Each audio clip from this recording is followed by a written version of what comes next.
Ce mécanisme démocratique, opérationnel depuis 2015, est aujourd'hui très difficile à utiliser.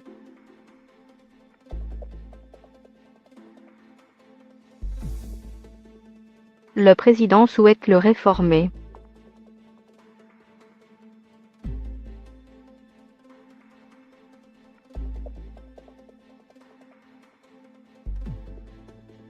Pour répondre à l'aspiration démocratique des citoyens, Emmanuel Macron pourrait annoncer une simplification du référendum d'initiative partagée, un mécanisme extrêmement ambitieux sur le papier, mais aujourd'hui pratiquement inutilisable.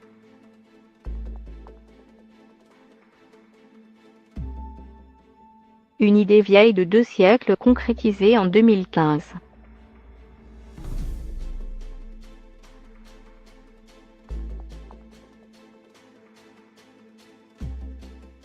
Dans la tradition française, le référendum est un outil démocratique, descendant, le président choisit les sujets à soumettre au vote des citoyens.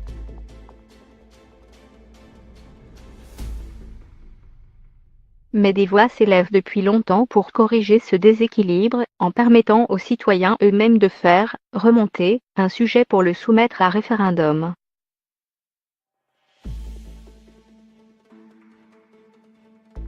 Proposée dès 1792 par Condorcet, l'idée traverse plus de 2 siècles d'histoire politique française, avant de ressurgir dans les propositions du comité Balladur pour la modernisation des institutions, en 2007.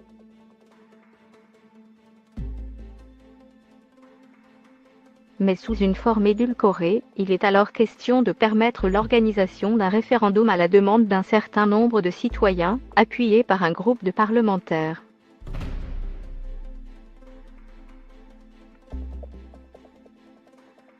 Soutenu par les députés, ce référendum d'initiative partagée RIP fait son entrée dans l'article 11 de la Constitution en 2008, malgré la frilosité du président Nicolas Sarkozy.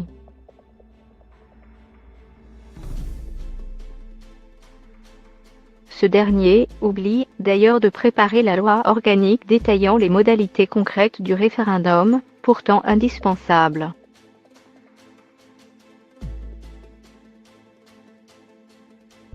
Il faudra attendre le mandat de François Hollande pour que l'oubli soit réparé et que le RIP entre véritablement en vigueur, en 2015.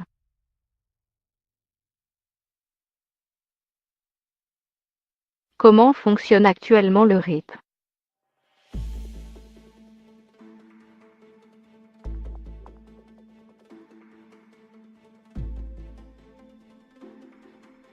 Lancer un RIP suppose de respecter des règles bien précises.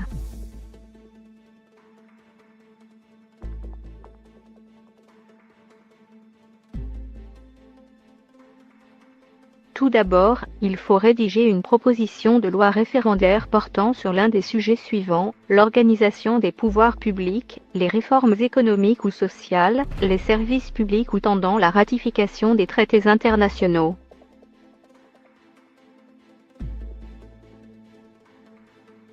Cette proposition ne doit pas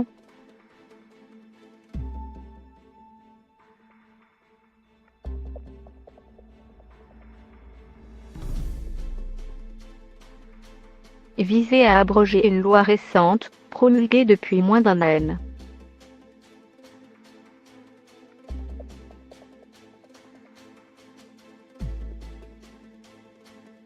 Remettre sur la table un sujet rejeté par un autre RIP il y a moins de 2 ans.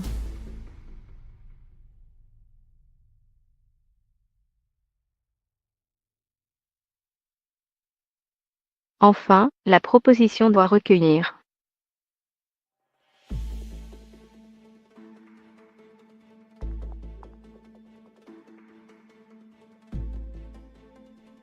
la signature d'un dixième du corps électoral, environ 4,7 millions d'électeurs inscrits sur les listes électorales.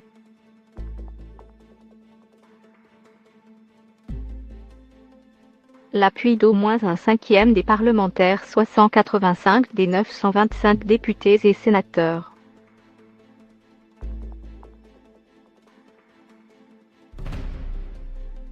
Si toutes ces conditions sont réunies et vérifiées par le Conseil constitutionnel, un délai de 6 mois s'enclenche.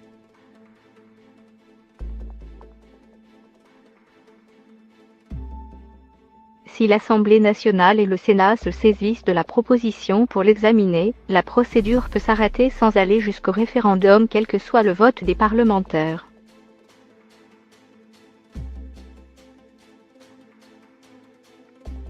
Dans le cas contraire, le président de la République a l'obligation d'organiser le référendum, en demandant aux Français d'approuver ou de rejeter la proposition référendaire.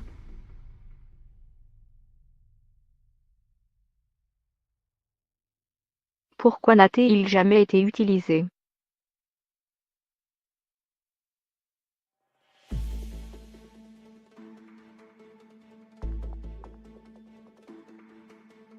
Depuis la naissance du RIP, en 2015, aucune procédure n'a abouti.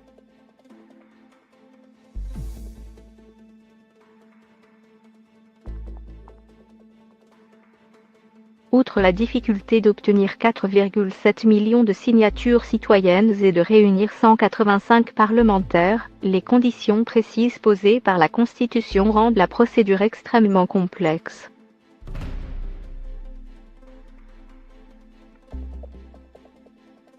Le délai de 6 mois offre en outre la possibilité au Parlement de bloquer la proposition de référendum.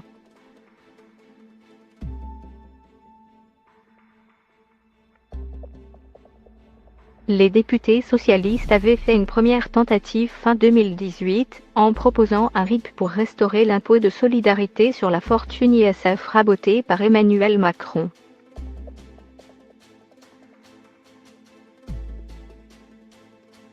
Mais il n'avait pas rassemblé suffisamment de collègues de l'opposition pour y parvenir.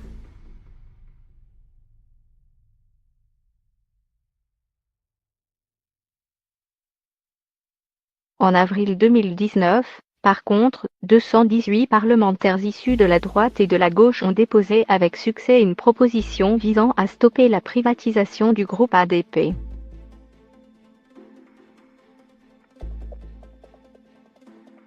En cas de validation par le Conseil constitutionnel, et à condition que l'Assemblée n'examine pas le texte dans les 6 mois, cette initiative pourrait aboutir au premier RIP de l'histoire française.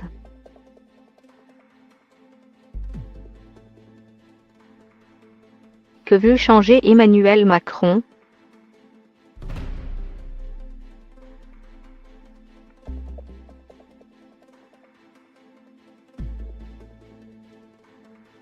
On ignore encore les intentions précises du président Macron, qui a simplement appelé de ses vœux une « simplification » de la procédure de RIP pour en faciliter le recours.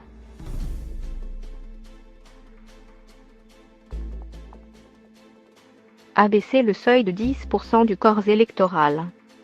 Supprimer le délai de 6 mois. Permettre un référendum abrogeant une loi de moins d'un an.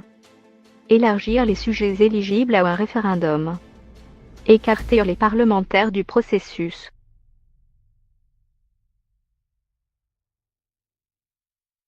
Autant d'options qui rapprocheraient le mécanisme actuel du fameux référendum d'initiative citoyenne RIC réclamé avec insistance par de nombreux « gilets jaunes » depuis le début du mouvement.